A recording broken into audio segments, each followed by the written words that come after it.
So, schön, dass ihr wieder zurück seid. Heute geht es um mein Upgrade meines Systems. Wir fangen auch gleich an. Ich schnacke nicht lange, denn ich mache das alles in einem Short.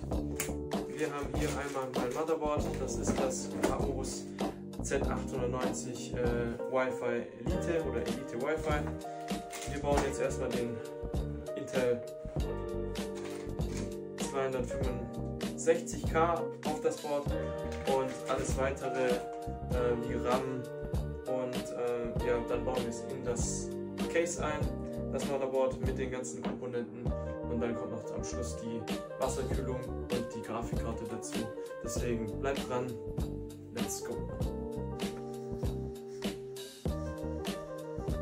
So, als erstes nehmen wir die RAM-Riegel von Corsair, und das sind pro Riegel sind das 32 GB, insgesamt 64. Ich denke, für das erste reicht das.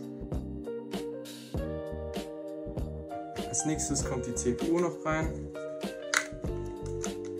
Das ist die Intel 265K Ultra 7.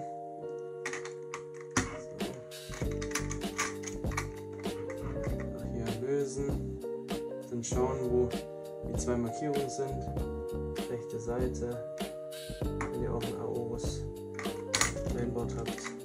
Die rechte Seite. Das Plastik könnt ihr drin lassen. Das kommt raus, so. Zack. Und ihr habt die CPU installiert.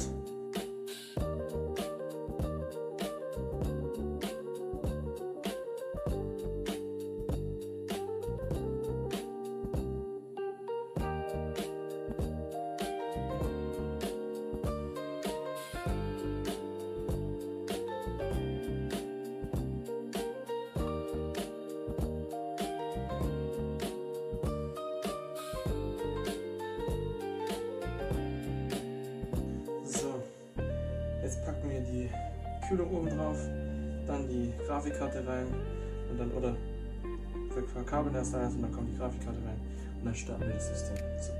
So, wenn euch einfach cool sehr laut ist, nehmt ihr einfach hier das Ultra Pure Water, also destilliertes Wasser.